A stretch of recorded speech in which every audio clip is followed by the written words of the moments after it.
So let's go ride it. This right here is the airport of my city. As you can see, it's pretty empty and slow, like we hardly have an airplane landing here because it's a small city, like 70,000 or something inhabitants. I think it doesn't get to 100,000.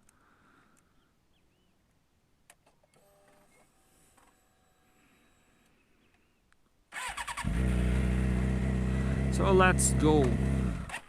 Wow, it always happens. This clutch is so very different from my other bikes, that every time I just leave this bike dying. I ridden it so much and still keeps happening. So for me, I'm 6.3 feet, 193 centimeters, so I'm very tall, like very tall. And as you can see here, my legs, they're just fine on the fairings, on the tank. I feel very safe, very stable. I don't know if I'm very bent forward because I'm tall, so my back is gonna be bent.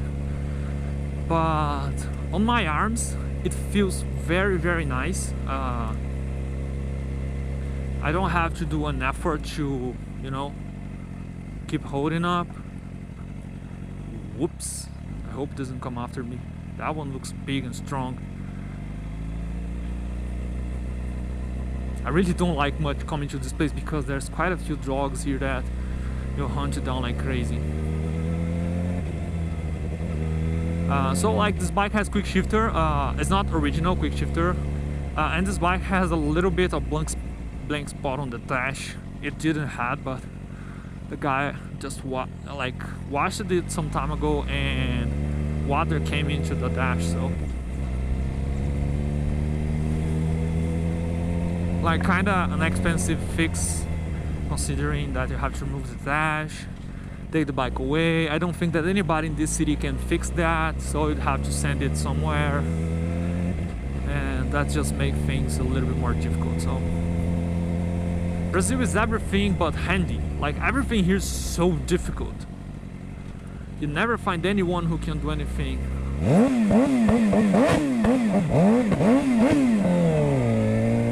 And always those kids asking to have the bike, but those are everywhere in the world. Like,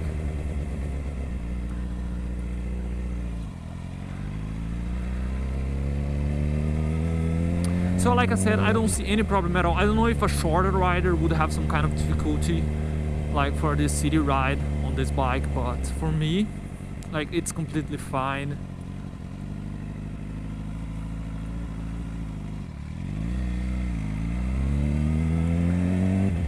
Now when you're turning, you do feel the weight, especially when you're not leaning in with the bike, but that's your problem actually. Like, you have to lean with the bike. And it's very important that the tires on these bikes are always like full, very full, because this will make turning so much easier. Just see if it's recording. It will make turn so much easier. Like my Hayabusa, when I have to maneuver, and like some time ago the tires were like basically empty because it's been laying there forever, it was crazy heavy to maneuver. As soon as I got some air, wow, that came out wrong. I got some air on the tires, it completely changed the bike. So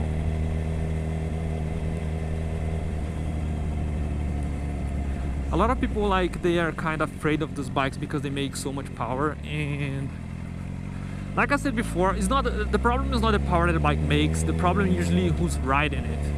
Like, you have to be conscious of that, the power that you have. So this, like, my first bike was a 250cc and my second bike was the Hayabusa. When first time that I was riding the Hayabusa, it was impressive because the same way that I would ride the 250, I'd ride the Hayabusa, like same hand on the throttle, and the bike was completely fine, perfect. And I had zero problems with speed with those bikes. So, like, a lot of people like to say that it's not recommended. They think that super bikes are dangerous, and in my opinion, it depends so much more on the person who's riding it, because the bike itself, you can just ride it normally like I'm doing. Like, the dash is not going up clearly, but I'm like 40 kilometers an hour, no problem at all. Temperature 76. So there's a bunch of sand there. Okay, now this is an obstacle for those bikes, and it's for me because I don't want to fall.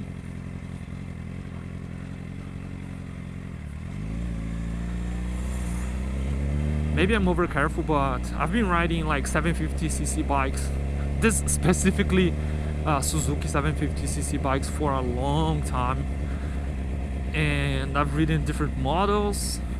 Wow, this is crazy. Yeah, this is Brazil for you guys.